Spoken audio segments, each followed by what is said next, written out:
This is a Sports Catastrophe production. Hey there, hello there. It's Jeff Cutter, and welcome you to another Sports Catastrophe on this day.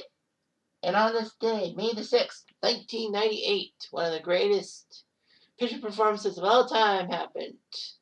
And it was a young rookie flamethrower by the name of Kerry Wood from the state of Texas, where Roger Clemens is from.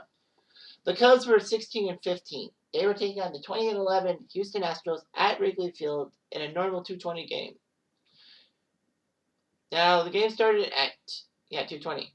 Attendance was low, 15,758. Very bad for a Cub game. I mean, the Cubs weren't that bad.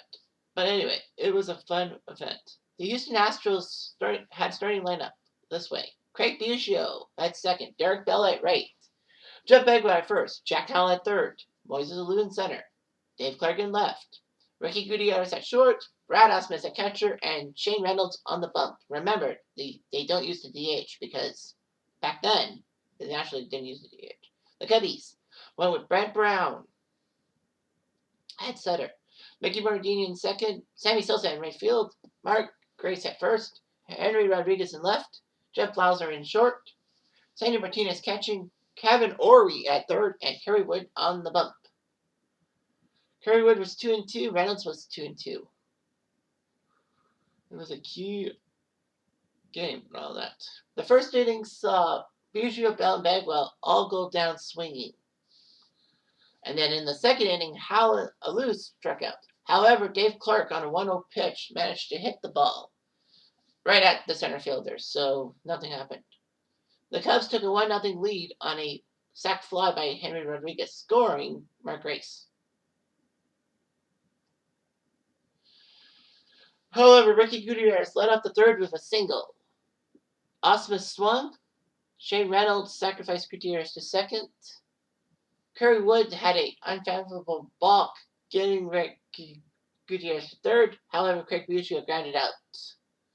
So, problem averted. In the fourth inning, Houston had Derek Bell hit a fly ball down the right field line, which was caught by Sosa, and then Bagwell and Howell struck out looking. The score was still 1-0 in the fifth. Alou, Clark, and Gutierrez were all caught looking, all three. In the sixth, Brad Ausmus grounded out. Shane Reynolds struck out looking. Biggio got hit by a pitch, and then Derek Bell popped up. In the seventh, Bagwell, Howell, and Alou all struck out swinging this time, all of them, so Wood struck out the side. In the eighth inning, it was Dave Clark, Ricky Gutierrez, Brad Ausmus all struck out.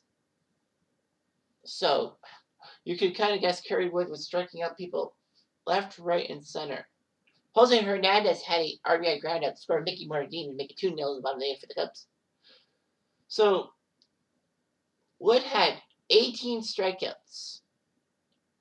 If he struck out one person in the top of the ninth, he would break the record for most strikeouts by a rookie, which was held by the great Bill Gullickson of the Expos with 18 in 1980 against the Cubs, ironic enough.